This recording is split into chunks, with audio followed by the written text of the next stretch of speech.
The meeting between your External Affairs Secretary and the Deputy Israeli Ambassador has caused a huge row, particularly in your party. Did you know about it beforehand? Yes, I did, yes. And do you think it was the right thing to do to take that meeting? The advice that came to ministers was that this was an opportunity for us to set out directly to a representative of the Israeli government. It came to ministers. Advice from whom? From civil servants who received the invitation. And that set out this was an opportunity for us to set out our long-standing opposition to the Israeli military action in Gaza, our call for an immediate ceasefire, the need for there to be humanitarian support provided and enabled by the Israeli government, and for an end to the fighting and the suffering that's gone on in Gaza. So on the basis of the engagement the Scottish Government takes forward to put forward the stances that we believe are important, there was value in that meeting taking place. And you agreed that that was the case? You agreed that the meeting should take place? Yes, I did. There was no point that the politics came into your head and thought maybe this isn't the right image? Well, I thought the opportunity was there for us to set out directly to a representative of the Israeli government our opposition to what Israel is doing in Gaza. That is what I thought was important and what Angus Robertson thought was important. And I accept that... Did you speak to Angus Robertson beforehand? What I accept is that the way the meeting has emerged, and it looks like there is an almost normalisation of relations between Scotland and Israel, is not the way it should look. And I'm sorry that that's how that looks. And that's what Angus Robertson has said today. He's apologised for the impression that's been created by that discussion, but fundamentally the discussion was about putting to the Israeli government the opposition that we feel to their activities in Gaza. So you accept that you got it wrong?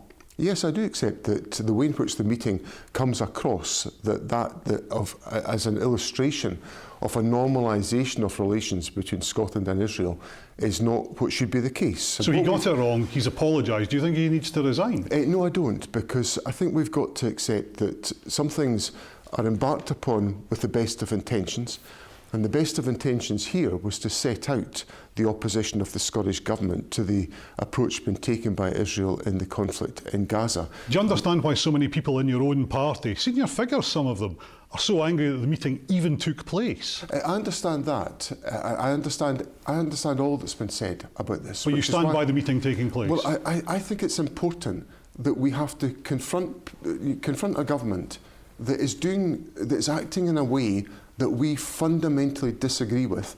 I think it's important that that is said directly to that government. It just doesn't seem that that's what he did. It seems that they talked about, other things like wind power and culture without actually going into that kind of level of detail. I'm sorry, I don't accept that. And the meeting was embarked upon because it gave us the opportunity to set out firmly and clearly our opposition to the military activities that are underway in Gaza. One of your other MSPs, John Mason, tweeted afterwards, if Israel wanted to commit genocide, they could have killed an awful lot more people. Does he need to apologise?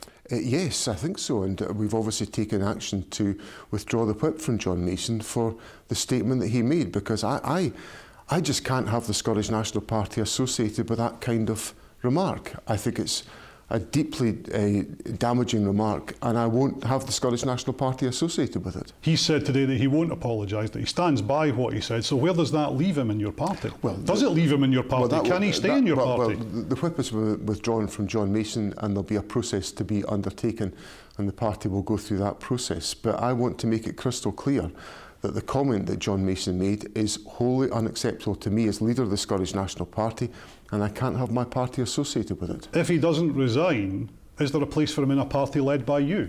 Well, I want to have people able to express their point of view within the Scottish National Party, but it has to be done in a fashion that is respectful to the views and the perspectives of others within the party, and also the values of the party. And you clearly don't think that this matches that. Therefore, can he stay in a party led by you? Well, that's a matter for the party's processes to work through. But you're the leader, and I'm asking you about it. Do you think he can stay? Can you stand by him as an MSP in your party? Well, I've withdrawn. The whip has been withdrawn. Absolutely. And there's the answer to the question. So no, you couldn't have him in your party, basically.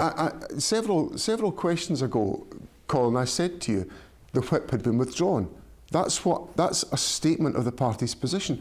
That's not acceptable. And there's no way back unless he apologises to you. There's a whole disciplinary process that has to be taken its course, and I shouldn't say too much that potentially prejudices that. But what I've done is, when a comment has been made that I don't want the Scottish National Party associated with, I've taken the necessary action. Your conference is coming up. This is not the backdrop you would want for your first conference as leader and First Minister. There's also a motion to suspend Angus Robertson. What do you think of that? I don't think motions of that type should be taken to the party conference. It's up to me to decide who's in the government, and that's an issue for me to consider. Now, this is about the party membership. Well, I choose who's in the government. There's only one First Minister, and the First Minister chooses who's in the government. But this motion is about party membership at a party conference. Well, do the party membership not get to decide on something like that? They don't get to decide on who's in the cabinet. No, but do they get to decide on whether he should be suspended from the party or not? Well, that's for the party's processes to consider. But what I'm saying is that it's important that we take decisions in the right places, and that the people appointed to particular roles take those decisions, and we get that done properly. Now, also, I'm all for the party discussing and debating openly the key policy questions of the day. Indeed, the conference agenda has been structured at my request to make sure that party members can have an open opportunity to contribute, first of all, to a review of the election campaign, and then to input into our direction of policy on a whole host of areas, on the economy, on public services, on net zero, and on the international question, because I want to make sure that I lead a party that is characterised by open debate and open dialogue. That's what we need at this moment. Have you worked out what went wrong with your election? Why you lost so badly?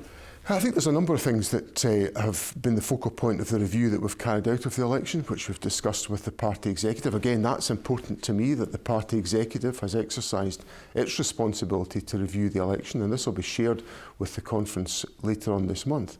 But I think there's probably two principal factors that have affected our performance. First of all was the overwhelming sense in the election, which was crystal clear, that people wanted to get the Tories out, and they alighted on the Labour Party as the most effective way. They also wanted to get you out, it seems. Well, I'm going to come to all the issues about the SNP. So they wanted to get the Tory government out, and they viewed voting for the Labour Party as the most effective way of doing that. And that wasn't unique to Scotland, that was commonplace right across the United Kingdom. And then the second issue was the fact that the SNP has, well, to coin a phrase, not had its troubles to seek, both in terms of the way in which the party's perceived and some of the internal disunity that we've experienced, and also some issues in relation to the performance of the government. And my leadership is about remedying that. It's about facing up to that openly and honestly in dialogue with the party membership, and making sure that I lead a government that delivers for the people of Scotland on the key priorities of the people of Scotland, and the party is focused on making sure that we achieve the objectives of creating a successful independent Scotland. At the time of the election, you only just become leader, but do you take any of the blame for the losses? Well, 39 seats. Well, if I can't remember if you came to the press briefing that I gave the morning after the election, but I accepted the morning after the election, unreservedly, responsibility for the election result. It was on me. I'm leader of the party. I don't duck my responsibilities. So I accept that, and I'm now working with the party to build from that, recognising we've got to rebuild trust with the electorate, we've got to strengthen the delivery of our priorities, and we've got to take forward an imaginative programme that's about eradicating child poverty, strengthening our economy, getting to net zero, and improving our public services so that people can rely on the services they have available to them. It's going to be tough to do that when the Parliament comes back next month, when you're going to have to work out what you're going to cut. That's absolutely right, and that shouldn't be a surprise to people, because I went through but it's hard to make everything else look good if you're having to cut lots of things. Let's just take this stage by stage. Throughout the election campaign, I warned about the situation in the public finances, and I was told by the Labour leader there'd be no austerity under a Labour government. He said, read my lips, no austerity under Labour. Well, we're getting austerity under Labour because Labour have made a fundamental mistake of accepting the same fiscal rules as the Conservatives. And it means you're going to have to make cuts. That's absolutely right. We will have What to. are you going to have to cut? Well, the Finance Secretary will make a statement to Parliament in the first week back, which will set out some of the spending cuts we're going to have to make. And are we still looking at £1 billion worth of cuts, which is what was talked about before the election? We're working our way through all of the factors because we've got to have an eye on what is emerging from the UK government and what. But is that a ballpark figure? Is that what you're looking at? I don't think it'll be as high as that, but we'll have to make some spending reductions because obviously we are waiting to see what some of the consequential announcements are from the UK government. But we will have to make cuts to the effect of hundreds of millions of pounds because of the pressure in the public finances. Are you going to have to cut whole projects? We'll set out that information. Things like free school meals, that's not going to happen now, isn't it? The National Care Service, you can't really push ahead with these anymore. You don't have the money. I'm not going to set out particular decisions that we're arriving at. That's all been worked on in advance of the return of Parliament. What's your timescale then for independence now?